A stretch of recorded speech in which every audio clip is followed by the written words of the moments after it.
তুমি এখানে বসে কি করছো?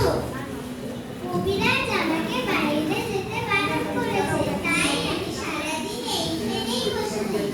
দয়াল, তুমি কোথা থেকে এসেছো? আচ্ছা, আমি আমাদের গ্রাম থেকে আসছি। গ্রাম?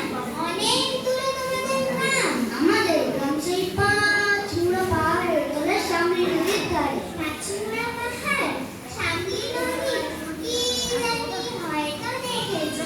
তা হবে আমার মনে পড়ে তুমি দেখেছো? পাহাড় তলায় কোনোদিন গিয়েছিলে নাকি? না, কোনোদিন যাইনি, কিন্তু আমার মনে হয় আমি যেন দেখেছি। অনেক পুরনো কালের খুব বড় বড় গাছের তলায় তোমাদের গ্রাম, একটি লাল রঙের রাস্তার ধারে না? ঠিক বলেছো বাবা। সেখানে পাহাড়ের গায়ে সব গরু চড়ে বেড়াচ্ছে। কি আশ্চর্য, ঠিক বলেছো। আমাদের গ্রামে গরু চড়ে বই কি, খুব চড়ে। মেয়েরা সব নদী থেকে জল তুলে মাথায় কলসি করে নিয়ে যায়, তাদের লাল শাড়ি পরা। বাহ বাহ, ঠিক কথা। আমাদের সব গয়না পাড়ার মেয়েরা নদী থেকে জল তুলে তো নিয়ে যায়, তবে তার যে সবাই লাল শাড়ি পরে তা নয়। কিন্তু বাবা, তুমি নিশ্চয়ই সেখানে কোনো একদিন বেড়াতে গিয়েছিলে। সত্যি বলছি দয়ালা, আমি একদিনও যাইনি।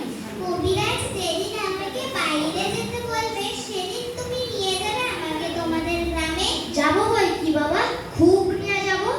আমাকে তোমার মতো ওইরকম দই বেচতে শিখিয়ে দিও, ওইরকম বাঁক কাটে নিয়ে খুব দূরের রাস্তা দিয়ে। মরে যাই, দই বেচতে যাবে কেন?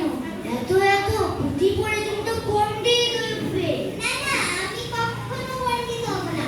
আমি তোমাদের ওই রাঙা রাস্তার ধারে ওই বুড়ো বটের তলায় গোয়ালপাড়া থেকে দই নিয়ে এসে দূরে দূরে গ্রামে গ্রামে বেচে বেচে বেড়াবো।